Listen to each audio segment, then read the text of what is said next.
What's up, guys? It's cold and dark out. Again, that's pretty crazy. You know what's this crazy? NFL, forensics, and Chick-fil-A. All this and more on today's episode of the Gaetz News.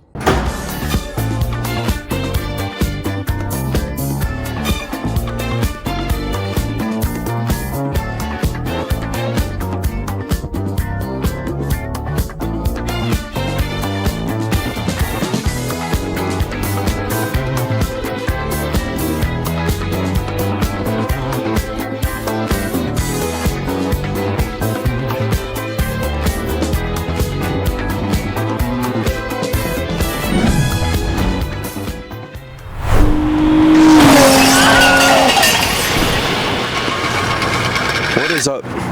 Hello, Novi. Unfortunately, on Saturday, January 4th, a Ford Fusion bronze color 2010 crashed into this exact wall right in front of Mr. Erskine's room. In fact, the car went inside the classroom. We could clearly see some glass right here, one piece right there. There's some art supplies here. Update on our tree right here, it was not hit by the car and the driver is safe. And also the driver was not a Novi student, so do not blame any of your friends if they're really bad at driving. It's not them. Okay, we see this wood pallet right here. I don't want to touch it because I can't feel anything, but this wood pallet's completely, I think the wall is completely crushed. Like, everything is gone. This is here for now, just for the time being. The art room seems very fine. Some broken glass is still outside in the classroom, and some broken walls you can clearly see if the camera can get it. So it's, in general, the place is not that bad as I'd expect. Outside of the site, there's a mechanical pencil. It's unfortunately broken, you know? Quick update, guys. Mr. Micah did in fact send out an email explaining that the driver was not only someone who wasn't a student here, but was also in fact an adult. He's quite right. There never is a dull moment here at Novi. Welcome to Event in a Minute or Two. I'm Neil A.M. Failed Botox spokesman and former U.S. representative from Florida, Matt Gaetz, is a person you should probably know about. President-elect Trump initially nominated Gaetz as his attorney general, but Gaetz respectfully declined, and even ended up resigning his office. Why, you ask? There was a report. On December 10th last year, the Ethics Committee of the U.S. House of Representatives released a scathing report in the matter of allegations relating to Representative Matt Gaetz. Here are the findings. Quote, the committee found Representative Gaetz violated state law related to sexual misconduct. Quote, the committee found that Representative Gaetz engaged in commercial sex. Quote, the committee found that Representative Gaetz violated Florida's statutory rape law, explaining, quote, there is substantial evidence that Representative Gaetz had sex with a victim in July 2017 when she was 17 years old and he was 35. The committee found Representative Gaetz used illegal drugs. Quote, the committee found Representative Gaetz sought to obstruct its investigation of his conduct. This guy was an elected official of the United States House of Representatives. Wow. Last Tuesday, a small fire started in the Palisades region of Los Angeles. Since then, fires have been raging out of control across the LA area. Driven by strong winds and extremely dry conditions, they have devastated the area. As of right now, Thursday evening, well over 20,000 acres and 10,000 structures have burned, with 5 deaths reported. Over 100,000 more are under evacuation orders. The two biggest fires eaten in Palisades are 0% contained and are by far the biggest, but there are several smaller fires, including one in Hollywood, many of which are also not fully contained. They are the most destructive fires recorded in LA history. Conditions are looking to worsen, with the small seas and high winds on Thursday being only temporary, with, quote, robust winds expected on Friday, according to an LA fire chief. The Gaetz News crew's heart goes out to all the first responders battling the fires and the countless families who have lost their homes in the blazes. See you later, Novi. Hey Wildcats, Step Into the Light has their next meeting this Friday from 3 to 4 in room 160. Make sure to show up. Hello there. Novi Forensic is meeting next Tuesday, January 14th, right after school in room 208. That's Miss Scribbleau's room. We'll be talking about required auditions, forms, and everything else about the invitational that's coming up at the end of January. Hope to see you there.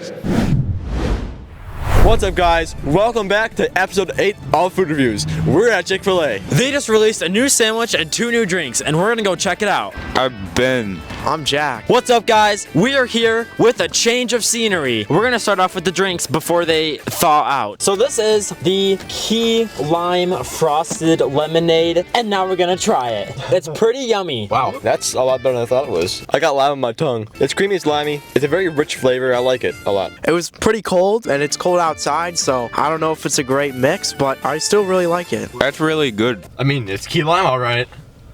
I don't know if you really call it a dessert, but it's not like the best treat that Chick-fil-A has. I'm gonna give it a 9.5 out of 10. All right, I really like it. I didn't expect it to be that good. I'll give it a good old 9 out of 10. I would still be drinking it if they didn't all drink out of it, all 4 straws at the same time. But I would give it a 9.5. Pretty solid. That was better than I thought, and I'm not really a Chick-fil-A person. I'd give that a good 9.5. That was really good. I think Graydon really likes it. You gotta try 4 straws more often. Next up, this is the key lime lemonade. So this is just the unfrosted version of it, so it'll probably taste like the exact same. That is a lot more limey than that one is. My turn. Oh, wow. So that's a lot more powerful than I thought it would be. It needs more sugar. It tastes like normal lemonade for the first few seconds, but then the lime starts to kick in, and I don't know how I feel about it. It is very, very different. I kind of like it though. It's really strong, but it's like not too strong. I'm gonna give it a 7.5. So, I don't know how I feel about this one. It's a little strong on the lime. I'll give it a,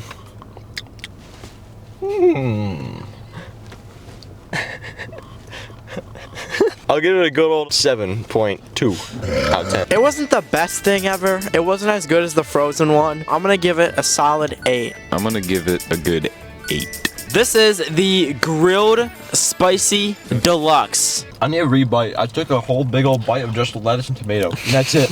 My first impression, I really liked it. I don't even think you could call this spicy. Like, I can tell that it's like trying to be spicy. Very, healthy. I never thought anything like this would be at Chick-fil-A.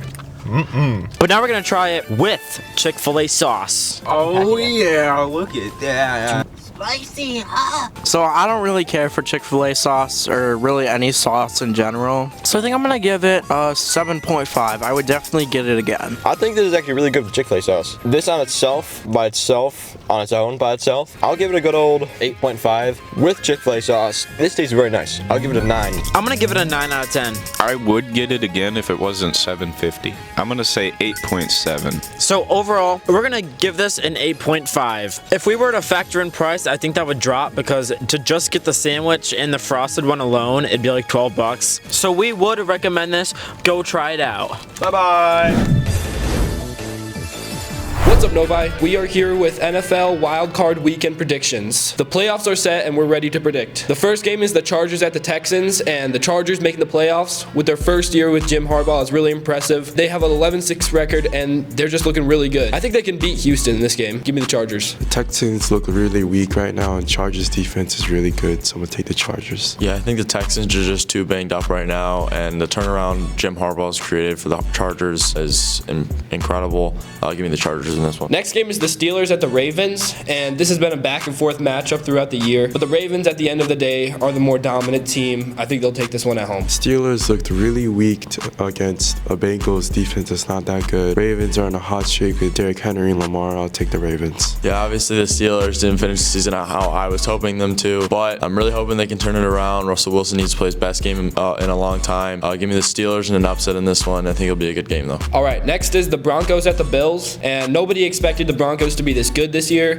I was very impressed and pleased with how they did. I think Bo Nix is going to have a good game, but the Bills are just a far more dominant team on all sides of the ball. Give me the Bills. It's going to be the Bills. They lose to the Broncos. There's some issues over there, but Josh Allen is looking like the MVP for this season, so I'm going to take the Bills. Yeah, I'm going to go with the Bills here as well. I just think that Josh Allen has more playoff experience. And, everyone always talks about how he hasn't beaten Mahomes in the playoffs yet, but his playoff stats have been phenomenal, so I'm going to take the Bills big here. Next game is the a rematch of Week 1, the Packers and the Eagles, and this is going to be a very tough game. In my opinion, this will probably be the closest game of the entire wildcard weekend. I think the Packers have several opportunities to win this game. Their run defense is really good. If they find a way to stop Saquon, that would be amazing. But being realistic, I just don't think they would win when they're in Philly. Give me the Eagles. The only way the Packers can win this is if they stop turning over the ball so much. But, Eagles are looking really good. Saquon is looking really good too. I'm going to take the Eagles. Yeah, Jordan Love kind of got a little banged up in that Bears game, and I think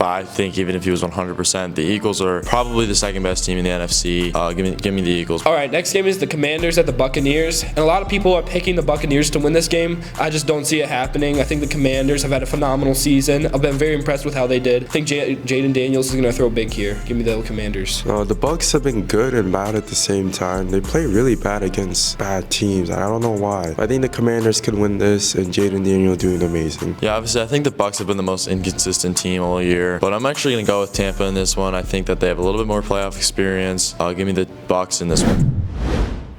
What's up, Wildcats? Do you want your story featured on the Cat's Eye News? Email us at nhscatseyenews@gmail.com.